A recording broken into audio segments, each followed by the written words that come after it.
انا لقيت حل للمغرز اللي اختك جرزتنا فيه. حل ايه؟ لازم تتجوز. وهنجوزها ازاي دي بقى؟ ما احنا عارفين اللي فيها.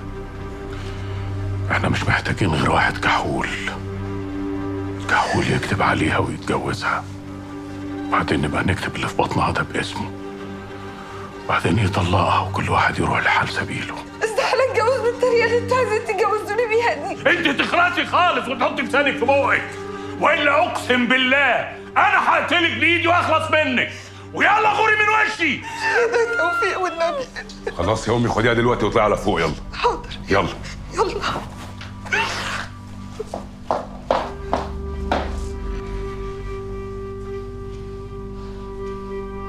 مين بقى ابويا اللي هيشيل البلوه دي؟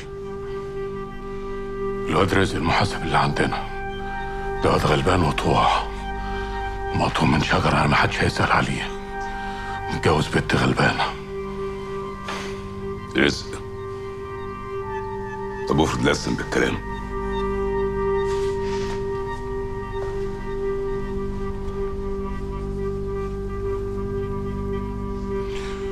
لو لسن بالكلام يبقى بدل ما يطلق يموت، واهون كتير لما اختك تبقى ارمله احسن من انها تبقى مطلقه.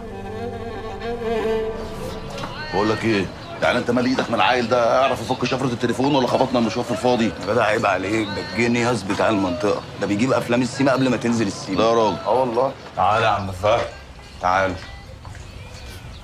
طب ده كلام بقى، ده فرن يا ابني. سيبك بس من الكلام ده وخليك في ده جينيوس في حته. في حته ها؟ او ربنا. بقول لك قلب اخوك. قلب اخوك. امرني يا زميلي.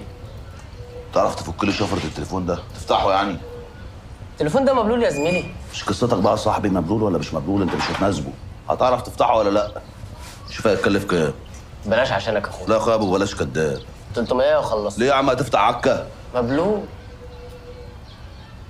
طب نشفه وخلصت. عيني. طب ما مبلول يا عم فهد، كنا حطيناه في شويه رز وخلصنا. ياد مبلول انا مسروق. اتقل انت بس عليا، هتاخد حته قفا. عارف امتى؟ لما يبص لي ويقول لي ان هو ما عرفش يفتح الموبايل، عشان العيال دي كلها بعينها وانت انا عارفهم. يا عم ماشي موافق. احلى مسا عليك يا اخويا. ده انت حلو بقى. بمنتهى السهوله. احلى مسا عليك يا صاحب الوجه الجميل. حبيبي. امسك.